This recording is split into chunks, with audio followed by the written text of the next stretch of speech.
So do you think it's harder to switch from beach volleyball to indoor volleyball or from indoor volleyball to beach volleyball? I think there's a very obvious answer, and it is way more difficult to switch from indoor to beach volleyball because you're just not used to moving on sand. Like if you're playing on the beach, it's so hard to jump.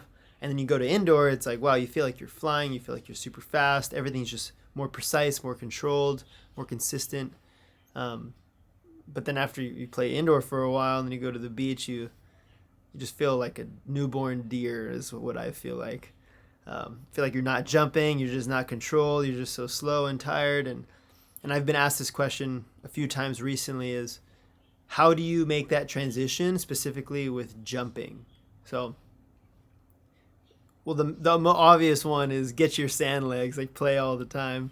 But here's one thing that you can do that will really make a difference and um, that can help you a lot is think think when you're jumping, use my quads. So your quads, if you don't know, is this part right here. So in indoor, you're using your calves a lot, and it's very quick. It's a quicker jump. In beach volleyball, you have to have a slower jump. You because the sand is so uneven that you might hit a pocket of sand that's a little bit lower, and if you're super quick, it might be so deep that you don't even hit the ground. That's happened to me a few times. So you have to make sure you're really planted, get low with your legs on your approach, and think push with your quads. It's a super quad dominant sport, which means you should probably work out your hamstrings if you don't want knee problems. But that's like the main tip is like think, use my quads. That will make the biggest difference. Even when I'm switching from like shallow sand to deeper sand, if I've been playing in Newport Beach for a while or Huntington, the sand's pretty shallow. And if I go to Laguna Beach or Manhattan or Hermosa where it's really deep, I have to remind myself to think this. Use your quads.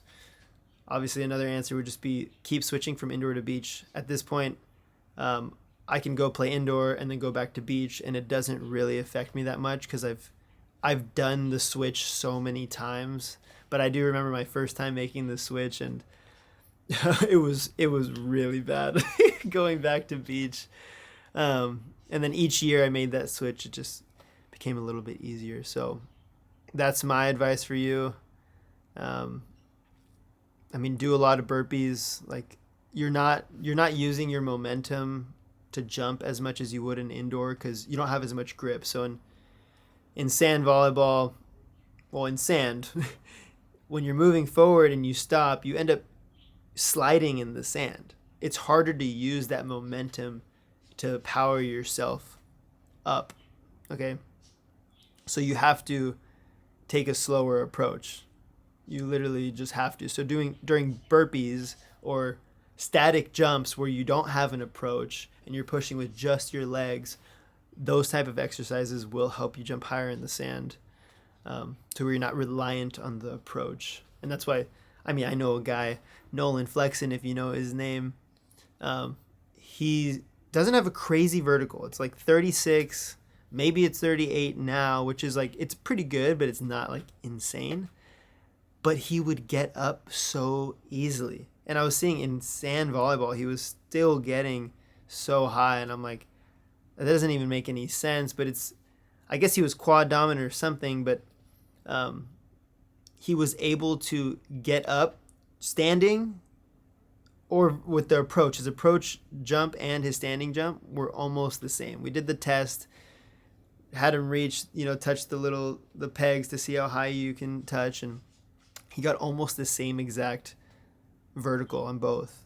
And he was a really good jumper in the sand. So that's just a little proof of of what I'm saying is you have to have a slower approach, more quad dominant. Don't rely on your approach so much, and think about using your quads.